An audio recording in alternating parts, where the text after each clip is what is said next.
అంటే అన్నాడు, నేను చెప్పిన మాట విని వచ్చావు కదా, ఇప్పుడు మరలా చెప్తున్నాను విను, నీకు తప్పకుండా నేను నీకు సంతానం ఇస్తాను అని చెప్పి. హల్లెలూయా. చెప్పిన మాట మొదలుకొని అన్నిటినీ తండ్రిని తల్లిని మొదలుకొని వచ్చిన అబ్రహాము మళ్ళా వాగ్దానం చేసిన ఆ మాటను ఏమన్నాడు, నేను నీకు బిడ్డనిస్తానంటే ఆ మాట కోసం ఎదురు చూశాడు. వాస్తవానికి బిడ్డల కనే వయసు కాదు వాళ్ళది. అబ్రహాముకు 100 ఏళ్ళు, అప్పటికే 75 ఏళ్ళు వచ్చినాయి దేవుడు పిలిచే నాటికి. శారాకు 60 పైబడిపోయి ఉన్నాయి. వింటున్నారా?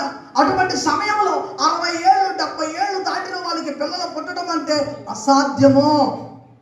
ఎందుకు అసాధ్యం అంటే గర్భసంచి ఉడికిపోయి ఉంటుంది, ముసలితనం వచ్చేసి ఉంటుంది, వారి జీవితంలో పిల్లలు పుట్టడం అసాధ్యము.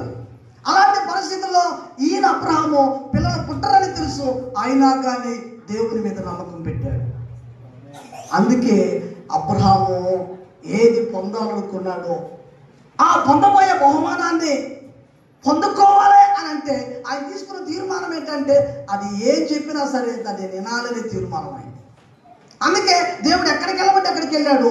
ఆ తర్వాత మళ్ళీ బిడ్డ పుట్టిన తర్వాత, కొడుకు పుట్టిన తర్వాత మరలా అబ్రహామును పరీక్ష చేశాడు. అబ్రహాము తీర్మానం ఎలా ఉంటుందని మళ్ళా గమనించి అన్నాడు, నీ ఒక్కగానొక్క కుమారుడు నాకు బలి అని అడిగాడు దేవుడు మరలా.